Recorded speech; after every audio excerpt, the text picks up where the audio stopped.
no one is ever really ready for Christmas.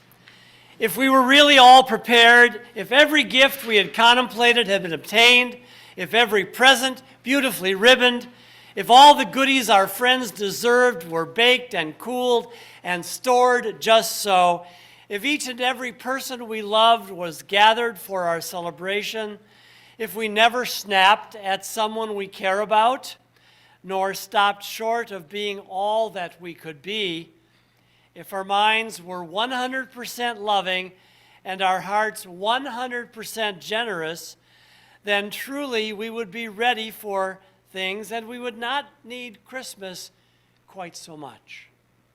So come, Christmas, most needed of seasons, come with the reminder that love does not depend on perfection, but rather on a willingness to seek connection. Come into the unready mangers of our hearts, that we may feel the warmth of new life and give flesh to the promise of hope that cries to bring healing to our world. Come, Christmas. Come, love. Come, hope. Be born now in our unready hearts.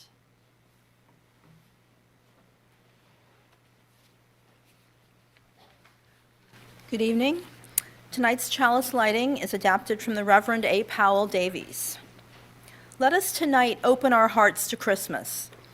Open them with all the hope that stands against a world that wastes with evil things. Open them wide enough for gentleness in a world that is often bitter and harsh. Open them for loveliness in a world that is frequently desolate and dark. Open them for faith and its joy that sings in the presence of all that is holy.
the hostage. The Reverend Carl Scoville, who was a long-time and much beloved minister of King's Chapel in Boston, tells a true holiday Christmas Eve story that happened at King's Chapel when his two young daughters were growing up. Here's how Scoville put it. I grew up in a house in England without central heating, and I've always felt that a cool house is a healthy house, impervious to colds and conducive to the vigorous flow of blood. My daughters do not share this sentiment, and at times became articulate upon the point. One Christmas, for example, when I refused to turn up the heat sufficiently high for them in the parsonage, the youngest daughter proclaimed, "Behold, a decree went out from Karl Augustus that all the world should be frozen, and each went to her own room to be frozen." "Nonsense," I replied. "You're much better off here than if you were living in China or Russia." And then Carl goes on, I don't recall my daughter's precise response, but she intimated that my argument was moot. Something in her tone of voice suggested that the matter was not settled. Well, that Christmas Eve, when we held our traditional services of song and scripture at King's Chapel, we added a small new feature. On the old communion table, we placed a creche, terracotta figures of Mary, Joseph, the child, shepherds, sheep, and kings as well.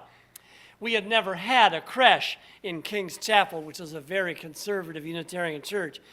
And I felt if we were to introduce a creche, the muted colors of the terracotta figures might alleviate any Puritan objections. Well, there were no objections, he goes on. We went through the family service at 4 p.m. and the Holy Communion at 5 p.m. and the big carol service at 10 p.m.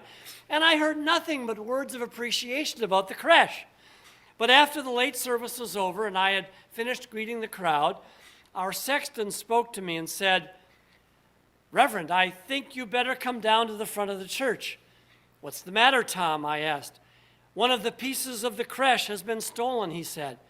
"Which one?" I said. "Well, it's Jesus." Oh, Lord, I thought. The first time we put a creche out and someone takes a piece. As we walked down the aisle of the church, I couldn't help wondering who would take such a thing? A drunk? An objector?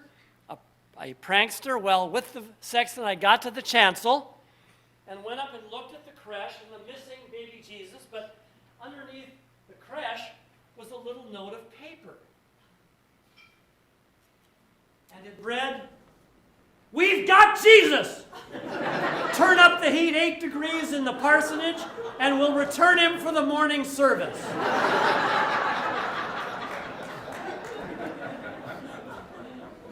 Well, Carl finishes the story.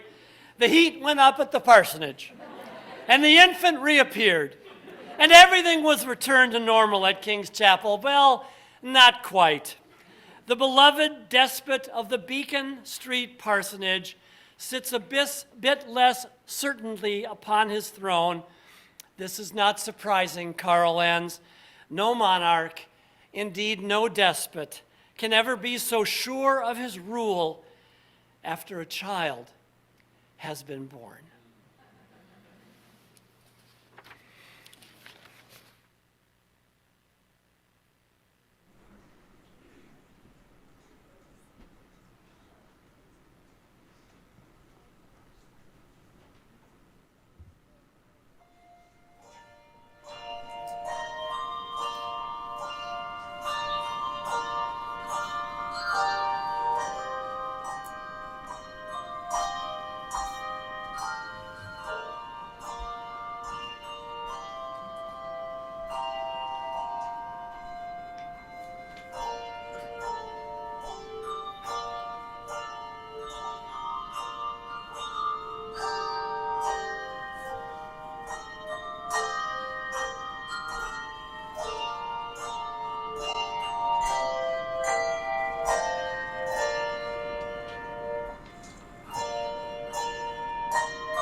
Tolstoy wrote a beautiful Christmas story in it. It was Christmas Eve, and although it was still afternoon, lights were appearing in shops and houses, for the short winter day was nearly over. Excited children scurried indoors, and now only muffled sounds of chatter and laughter escaped from closed shutters.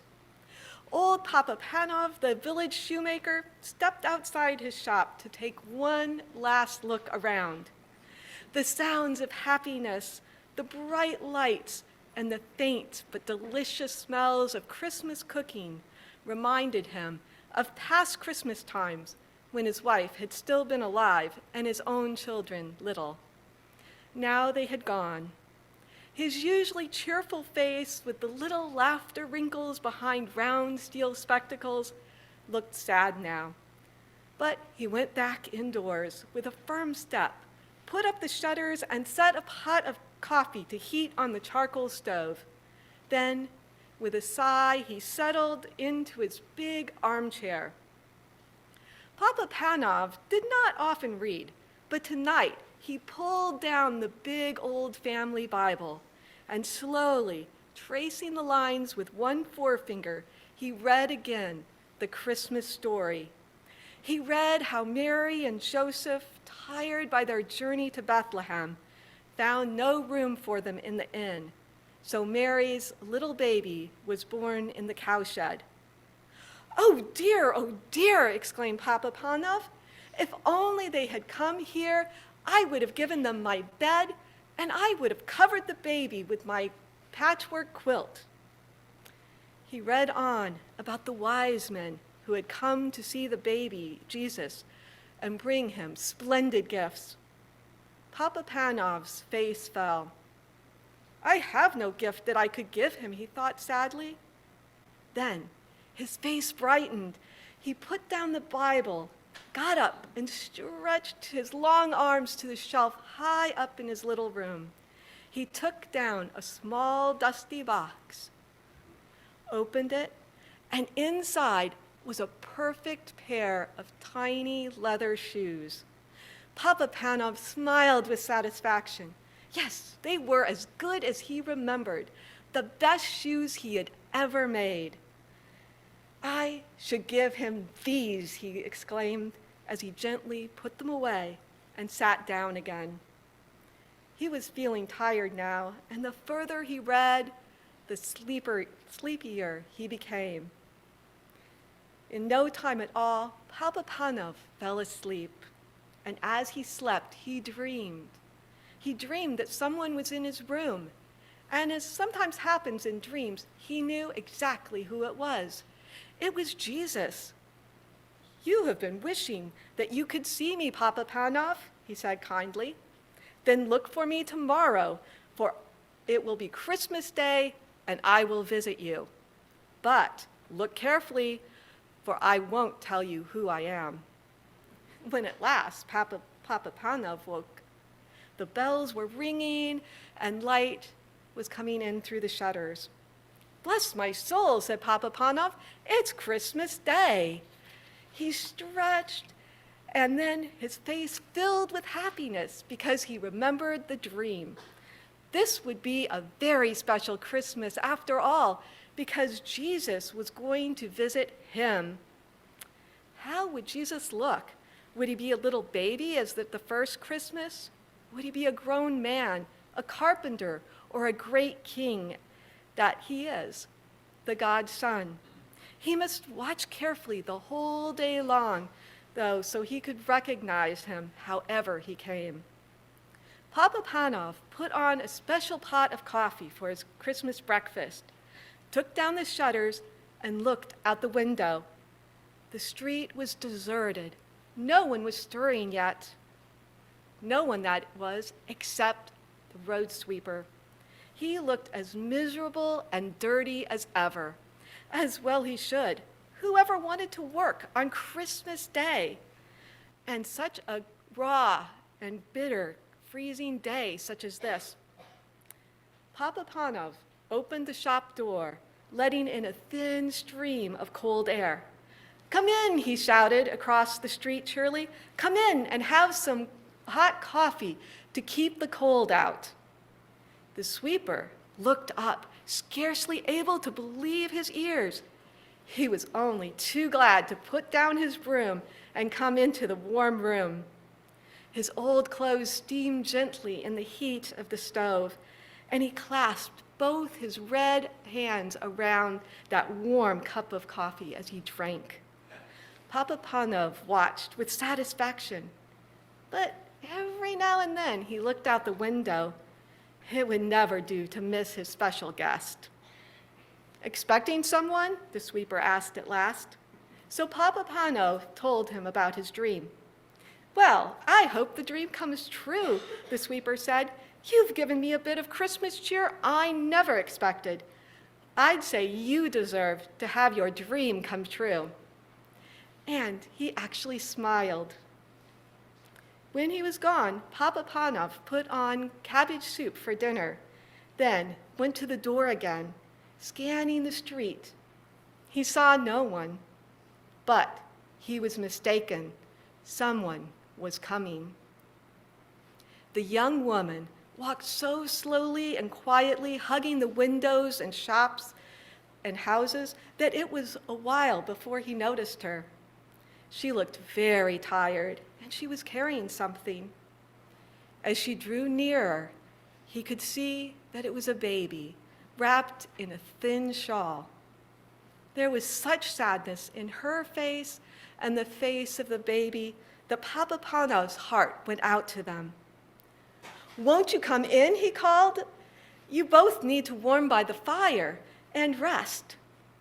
The young mother let him shepherd her indoors and to the comfort of the armchair. She gave a big sigh of relief. Papa Panov said, "I'll warm some milk for the baby. I've had children of my own. I can feed her for you." He took the milk from the stove and carefully fed the baby from a spoon, warming her tiny feet by the stove at the same time. "She needs shoes," the cobbler said. But the girl replied, "I can't afford shoes. I've got no husband to bring home money, and I'm on my way to the next village to find work." A sudden thought flashed through Papa Panov's mind. He remembered the little shoes he'd looked at last night. But he'd been keeping them for Jesus. He looked again at the cold little feet and made up his mind. He took out the shoes. They fit just right, so Papa Panov gave the baby the shoes. After they left, night came. Papa Panov had a visit from Jesus, and now he had nothing to give.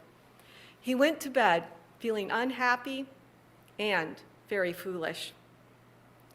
That night, Papa Panov had another dream. He dreamed that he met Jesus and asked him why he did not visit during the day. Jesus said, "But I did come. I came as a road sweeper, and you warmed and fed me. I came as a baby. You looked after me and gave me shoes. By making those people happy, you made me happy." And so ends our story.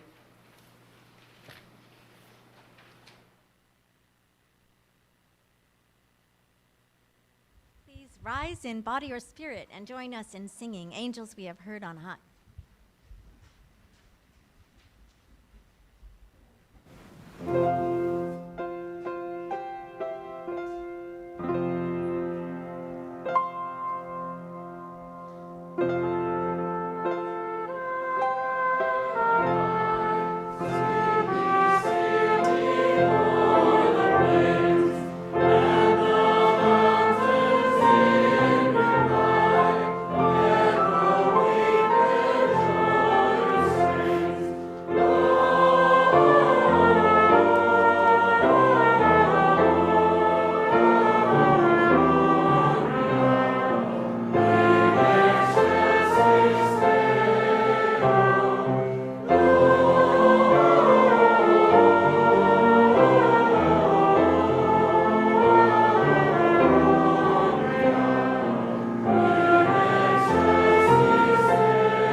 This Christmas Eve, I want to tell you a curious and somewhat bittersweet Christmas story that comes from my own family, which mercifully has what I think is a happy ending. Some of you know that I come from a close and caring Wisconsin family. My mother, Marcia, and my father, Wendell, I think we have a picture of them, maybe not, raised us 4 boys, George, Scott, Eric, and Glenn in Racine, Wisconsin, and by every measure, we were a close-knit and happy family, kind of along the lines of the Nelson, Ozzie, and Harriet family, but there was one, let me call it an unpleasant wrinkle in our neat little family story that was never discussed, and that was the existence of my half-brother, James, who was a product of my father's first and very short and unhappy marriage. As America and the world was drifting toward the Second World War, those are my parents. That picture was taken in 1973. My father, who had graduated from Duke University with an engineering degree, fell in love with and married a beautiful singer and famous organist, and a son, James, followed soon. Although my father never said much about this early failed marriage, he did tell us it was a disaster almost from the beginning. And after a couple of years, he left the marriage, joined the Navy, that picture is up next, and went off to Europe to fight in World War II. When my dad returned to the States at the conclusion of the war, he immediately met my mother. They married, moved to Wisconsin, and began our family, and as far as I know, had little contact with either his first wife or his son, James. Indeed, for many years, he had no idea even where they lived, as they had frequently moved around the country and as she remarried 8 times. It's true. If you Google her, her famous organ book comes up, but never mind that. Then, one Christmas, I believe it was about 10 years, when I was 10 years old, one Christmas, a large brown box straight from an overseas Chinaware manufacturer addressed to my father arrived at his door with a gift in it. I remember my father opening it only to find a full set of white tableware, cups, saucers, plates, salad plates, emblazoned with his initial W, which stood for Wendell. It was from his son James, who was by then at Duke, and every piece in the box was shattered except one of the coffee cups that had the W on it. I believe this was the occasion when I first learned that this son James, my half-brother, existed at all. We boys asked Dad quite a few questions around all the broken china, which he answered, as I recalled, very quickly and briefly as possible. I could tell this whole incident made him very uncomfortable. And as the years passed, I don't recall any further contact he had with this son, but I do know that somehow this son had become a famous PhD psychologist and a college professor and an entrepreneur. In any case, that one surviving cup, like other kitchen odds and ends, ended up somehow at our summer cottage on Lake Michigan in a cupboard, and it was frequently used. We used to have breakfast on the beach. That one cup with the W on it was often used with other odd cups, odds and ends we collected over the years. And I often looked at that cup in the summer, and to me it represented this half-brother I had never known. Fast forward to 1980, when in my mid-30s, I was serving our congregation in Plainfield, New Jersey, and my dad died suddenly of a heart attack. After his emotional memorial service, I decided to try to find his first son, my half-brother.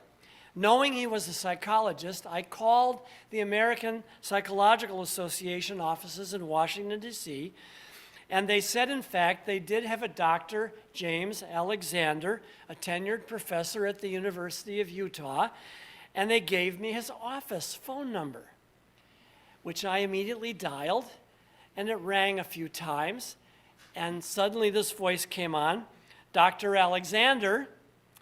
I stammered a bit and said, hi, this is Scott Alexander. I don't think you know me, but Wendell Alexander was my father, and I think I'm your half-brother." There was this dead silence over the phone before he said and stammered, "Yes, I think you are." So I told him of our father's death and of my brothers and all of their families and my mother, and then we spent some time talking on the phone, beginning to know each other. Curiously, Jim, it turned out, was an endurance athlete like me, a marathon runner like I was, and subsequently a long-distance cyclist as I was. And he was internationally known in psychological circles as the creator of a widely used therapeutic approach known as FFT, functional family therapy. He was a worldwide expert in juvenile recidivism and crime. And here's a photograph of my brother James, founder of this school of psychology. Well, once our connection was established, we wasted no time. I went out to Salt Lake once, and he came to our home in the Adirondacks. We often would get together in Florida at a home that I had there, and we began to build a real family bond with Jim and my other three brothers, as difficult as that was for nearly 60 years had transpired. Sadly, just a few months ago, my brother Jim, who was 81, died from the heart disease that had long stalked him, just as it had my father. And Amelia, who's sitting back there, and I were able to do a Zoom service for my brother. People came in from all around the world, in the psychological world that he moved in, and we did that service from this building for him. And through all those previous years, though, when all these seeming miles and miles and miles seemed to separate my brother and me, that one curious, lonely coffee cup with the W was always on my mind, about that curious connection I had to someone I had never met. Christmas is always a time to seek and renew meaningful connections with those to whom we belong, and to extend that circle of whom we belong to. It is also a time, I'm talking to all of you now, to end old family estrangements and old family grudges. Maybe this Christmas, there is someone or multiple someones out there in this wide world to whom you need to reach out this December and make a real meaningful connection. Don't let this holy opportunity of reconnection pass. And I will say to all of you tonight, Merry Christmas.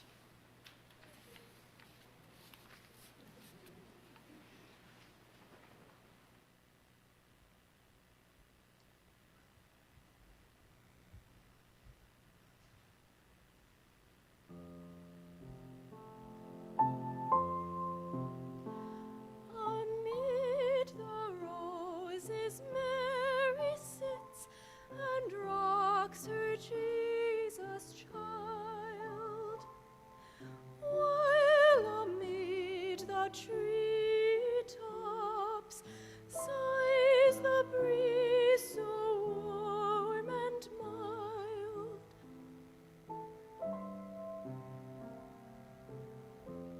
And soft and sweetly sings a bird upon a bough. Oh, baby dear one, slumber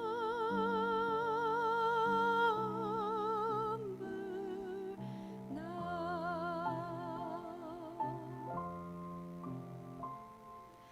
Happy is thy laughter, holy is thy silent rest. Lay thy head in slumber, for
Let us be that stable. Today, let us be that stable. Let us be the place that welcomes at last the weary and rejected, the pilgrim stranger, the coming life. Let not the frigid winds that pierce our inadequate walls, or our mildewed hay, or the fetid leavings of our cattle shame us from our beckoning. Let our outstretched arms be a manger, so that the infant hope, swallowed in love, may have a place to lie. Let a cold beacon shine down upon us from a solstice sky, to guide to us the seekers who will come.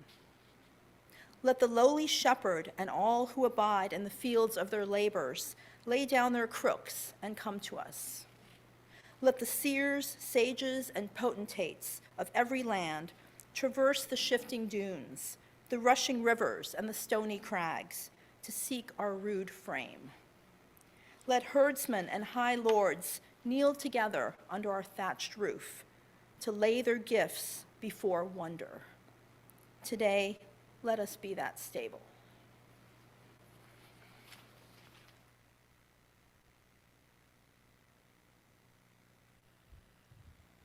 Please rise and body your spirit as we sing O Little Town of Bethlehem.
The offering tonight is dedicated to the minister's discretionary fund.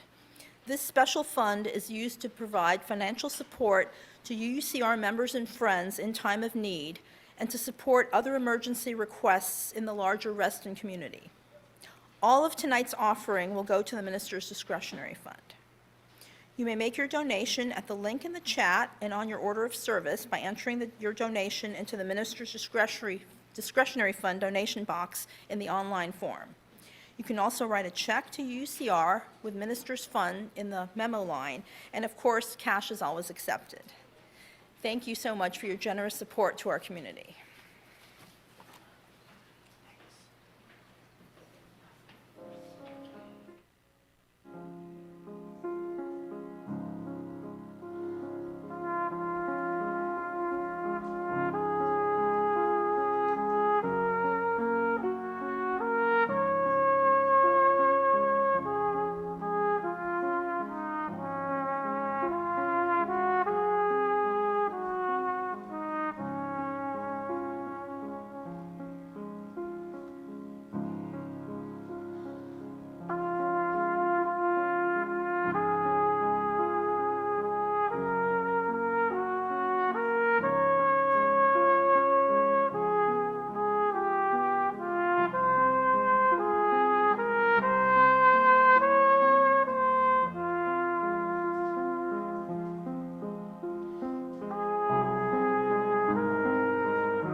From the book of Luke. In those days, Caesar Augustus issued a decree that a census should be taken of the entire Roman world. This was the first census that took place when Quirinius was governor of Syria. And everyone went to their own town to register. So Joseph also went up from the town of Nazareth in Galilee to Judea, to Bethlehem, the town of David, because he belonged to the house and line of David.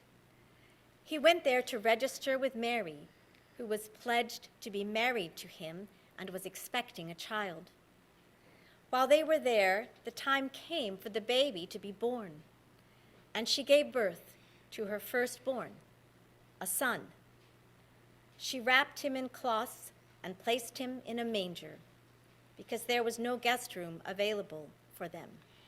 And there were shepherds living out in the fields nearby, keeping watch over their flocks at night. An angel of the Lord appeared to them, and the glory of the Lord shone around them, and they were terrified. But the angel said to them, "Be not afraid, for I bring you good news that will cause great joy for all the people. Today in the town of David, a Savior has been born to you. He is the Messiah, the Lord. And this will be a sign to you. You will find a baby wrapped in cloths and lying in a manger." Suddenly, a great company of the heavenly host appeared with the angel, praising God and saying, "Glory to God in highest heaven, and on earth peace to those on whom his favor rests." When the angels had left them and gone into heaven, the shepherds said to one another, "Let us go to Bethlehem and see this thing that has happened, which the Lord has told us about." So they hurried off and found Mary and Joseph and the baby, who was lying in the manger. When they had seen him, they spread the word concerning what had been told them about this child. And all who heard it were amazed at what the shepherds said to them. But Mary treasured up all these things and pondered them in her heart. The shepherds returned, glorifying and praising God for all the things they had heard and seen, which were just as they had been told.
So before we begin our candle lighting ceremony tonight, Linda and I are going to show you how to do that.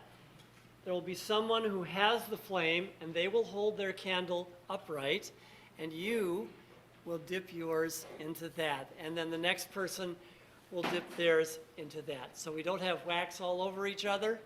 That's how it works.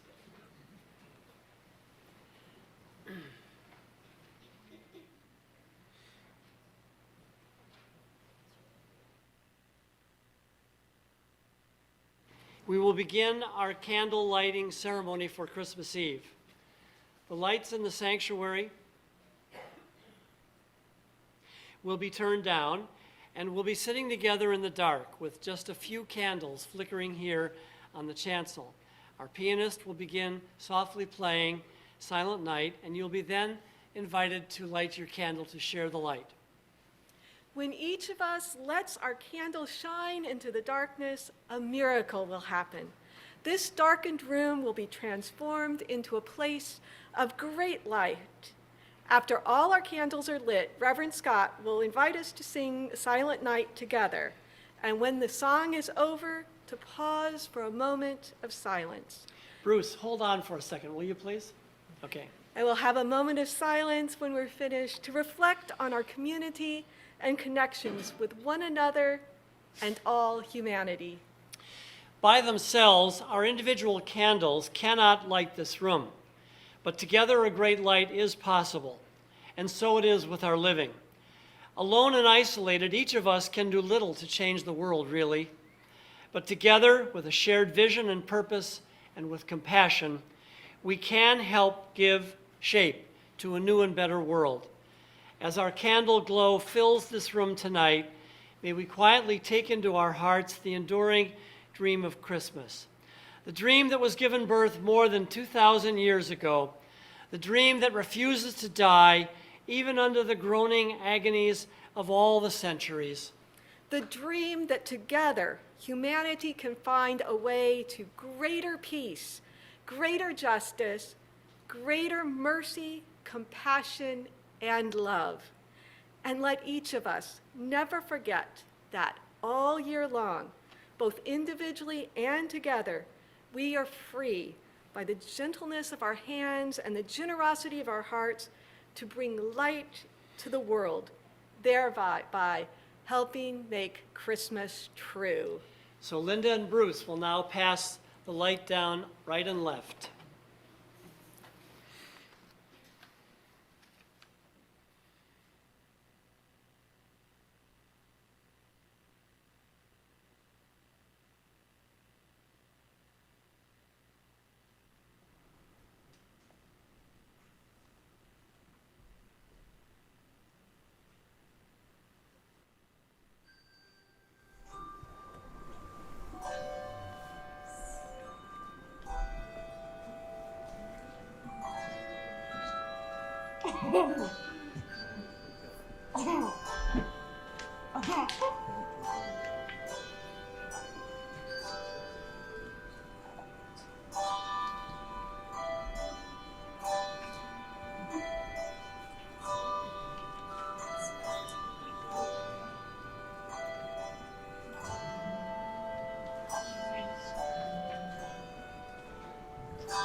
after giving just a moment to let the hope of this night quietly come to your heart, may you please each gently blow your candle out.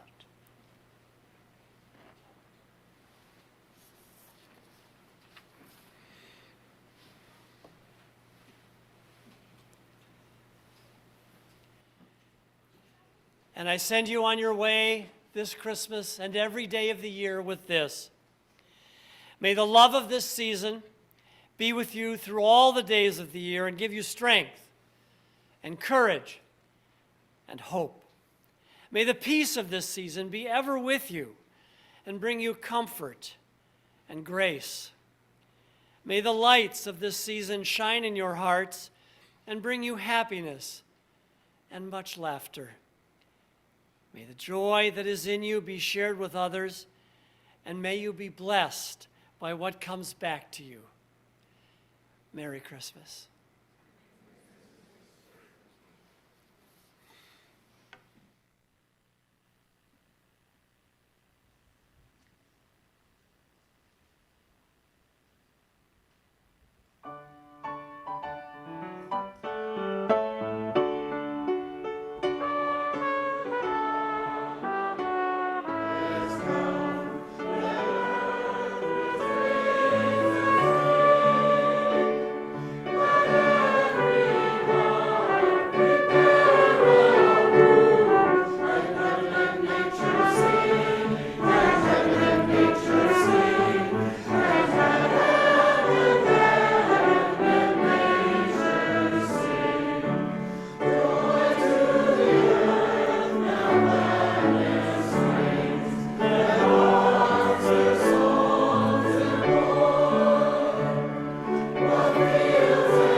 Go now in hope. Go now in love.